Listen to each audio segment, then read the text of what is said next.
ফোনের নেশা ছেড়ে এবার কেন এই যুবক যুবতীরা কোমর বেঁধে নেমে পড়লো খেলার মাঝে দেখুন।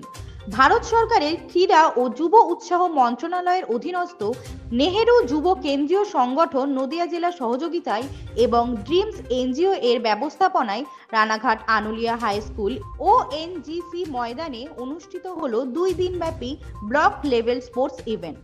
গতকাল অর্থাৎ 18ই জানুয়ারি 2025 প্রতিযোগিতার প্রথম দিনে পুরুষদের ফুটবল প্রতিযোগিতা ছিল এবং 19 তারিখ অর্থাৎ আজ ছিল মহিলাদের ভলিবল, ব্যাডমিন্টন, 200 মিটার রান এবং পুরুষদের লং জাম্প, সাইকেল রেস প্রতিযোগিতা।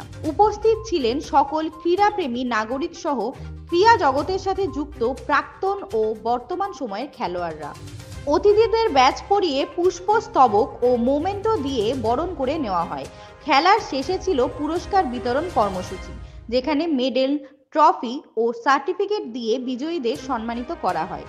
ফুটবল খেলায় বিজয়ী হয় আনুলিয়া ও এনজিসি বয়েজ এবং রানার্স আপ হয়েছে পায়রাডাঙ্গা তরুণ সংঘ এবং ভলিবল টুর্নামেন্টে বিজয়ী হয়েছে রানাঘাট টাউন ক্লাব এ এবং রানার্স আপ হয়েছে রানাঘাট টাউন ক্লাব বি।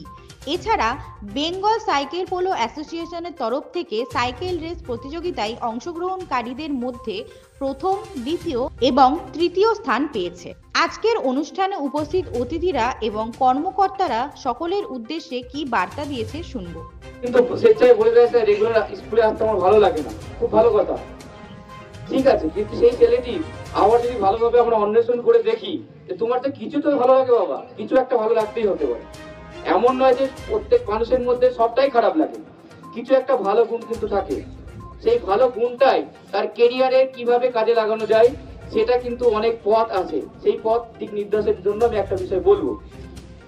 আমরা ভারতবর্ষের প্রদর্শনী ম্যাচ, মেয়েদের মহিলা ভলিবল প্রদর্শনী ম্যাচ খুব ভালো লাগলো।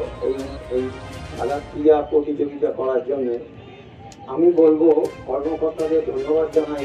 এই ক্রীড়া প্রতিযোগিতা থেকে যে করানোর জন্য আমি খুবই ধন্যবাদ জানাই এবং নিজে অভিভূত হয়ে গিয়েছি যে সে খেলার যে সাইকেল রেসটা দেখলাম। সম্মানীয় শিক্ষক অর্জুন বিশ্বাস মহাশয় যাবতীয় বলেছে যে খেলাধুলার মাধ্যমে আমরা আমাদের ভবিষ্যৎকে কিভাবে উজ্জ্বল করতে পারি।